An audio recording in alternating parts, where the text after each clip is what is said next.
بسم اللہ الرحمن الرحیم صلی اللہ علیہ یا رسول اللہ وعلیہ و صحابہ یا رحمت للعالمین۔ بصالت نیوز میں چودھری عبدالقیوم کی طرف سے آپ سب دوستوں کو السلام علیکم۔ گزشتہ دنوں دیپال پور کی ایک خاتون وکیل کو اغوا کرنے کا ایک بڑا خوفناک بھیانک واقعہ رونما ہوا۔ تفصیلات کے مطابق خاتون وکیل کو 14 اگست کے روز اس کے دفتر سے اغوا کاروں نے اغوا کر لیا اور 6-7 دن تک اسے اپنے پاس رکھا۔ 22 تاریخ کو اغوا کاروں نے خاتون وکیل کو سڑک کنارے چلتی گاڑی سے پھینک دیا۔ اس کے ہاتھ بندھے ہوئے تھے، تو اس موقع پر وہاں پر کافی لوگ اکٹھے ہو گئے۔ انہوں نے اس وکیل خاتون سے تفصیلات جاننے کی کوشش کی تو وہ کچھ بتانے سے گریزاں رہی۔ اس کے چہرے سے وحشت اور خوف کی ان کہانی بڑی آسانی سے پڑھی جا رہی تھی۔ بہرحال لوگوں کے حوصلہ اور دلاسا دینے پر اس خاتون وکیل نے بڑی مشکل سے بات کرتے ہوئے بتایا کہ وہ ایک خاتون وکیل ہے اور اس کے سر پر دوپٹہ دے دیا جائے۔ لوگوں نے اس کے ہاتھ کھولے، اسے پانی وغیرہ پلایا تو اس نے بڑی مشکل سے یہ بتایا کہ اسے 14 اگست کو اغوا کاروں نے اس کے دفتر سے اغوا کر لیا تھا اور آج وہ اس کے ہاتھ باندھ کر یہاں پھینک گئے ہیں۔ اس کی آنکھوں سے وحشت ٹپک رہی تھی، خوف اس کے چہرے سے عیاں تھا اور وہ بولنے سے بھی قاصر نظر آتی تھی۔ اس کو بولنے میں بہت زیادہ مشکل پیش آ رہی تھی اور بڑی مشکل سے وہ جو الفاظ ہیں وہ اپنے منہ سے نکال رہی تھی۔ اس سے یہ ظاہر ہوتا تھا کہ اغوا کاروں نے اسے بہت زیادہ ٹارچر اور تشدد کا نشانہ بنایا ہوا ہے۔ بہرحال وہ خاتون اب ایک ہسپتال میں زیر علاج ہیں۔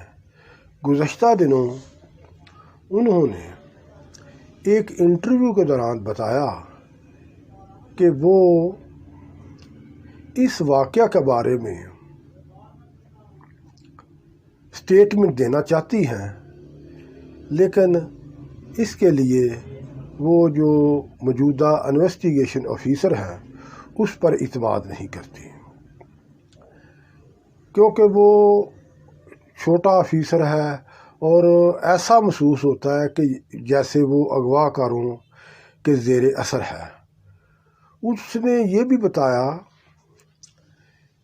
کہ اسے ابھی تک تھریٹس مل رہے ہیں اور وہ جو ملزمان ہیں جنہوں نے اسے اغوا کیا تھا وہ اسی علاقہ کے اندر ہیں اور وہ بہت با اثر ہیں، اس لیے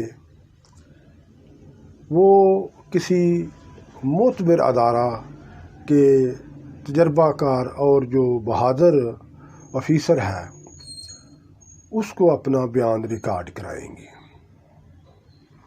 اس نے یہ بھی کہا کہ اس کو یہاں خطرہ ہے، اس کی سیکورٹی پر 3-4 پولیس ملازم ہیں جو نہ تو کوئی آنے جانے والوں کی تلاشی لیتے ہیں اور نہ ہی وہ کوئی زیادہ ڈیوٹیفل ہیں۔ اس واقعے کا وزیر اعظم عمران خان صاحب نے بھی نوٹس لے لیا ہے اور انہوں نے کہا کہ واقعہ کی تحقیقات کر کے ملزمان کو سخت ترین سزائیں دی جائیں۔ اب سوال یہ پیدا ہوتا ہے کہ وکیل جو ایک معاشرے کے بڑے معزز اور با اثر لوگ سمجھے جاتے ہیں، یہ مظلوموں کو عدالتوں سے انصاف لے کر دیتے ہیں، ان کے کیسز کی پیروی کرتے ہیں اور یہ ملزم مدعی اور عدالت کے درمیان ایک پل کا کردار ادا کرتے ہیں۔ یہ انصاف کے حصول کے لیے ان کا بہت اہم رول ہوتا ہے۔ لیکن اگر یہ وکیل ہی اس طرح کی دہشت گردی کے واقعات کا شکار ہونے لگیں گے تو یقینی طور پر اس سے انصاف کے حصول میں رکاوٹ پیدا ہوگی۔ ابھی تک اس واقعہ کی تفصیلات نہیں معلوم ہو سکیں کہ اغوا کاروں نے خاتون وکیل کو کیوں اغوا کیا تھا، اس کے پیچھے کیا محرکات ہیں اور یا ان کے کیا مقاصد تھے۔ وقت آنے پر اس کا راز کھلے گا، باتیں سامنے آئیں گی، لیکن ضرورت اس امر کی ہے کہ حکومت اس معاملے پر بڑا کوئک رسپانس دے، بڑی کوئک انویسٹیگیٹ کرے اس کو، اور جو حقائق ہیں وہ سامنے لائے جائیں۔ جو ملزمان ہیں چاہے وہ کتنے بھی بااثر ہیں، ان کے خلاف قانون کے مطابق سخت ترین کارروائی کرنی چاہیے۔ اس کے لیے میں خصوصی طور پر chief justice supreme court of Pakistan,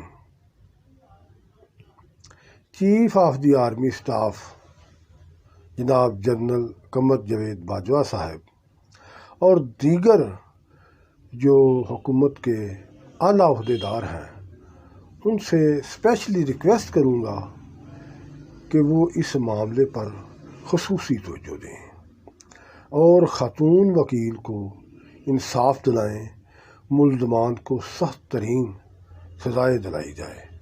Pakistan پائندہ باد، پاک فوج زندہ باد۔ السلام علیکم۔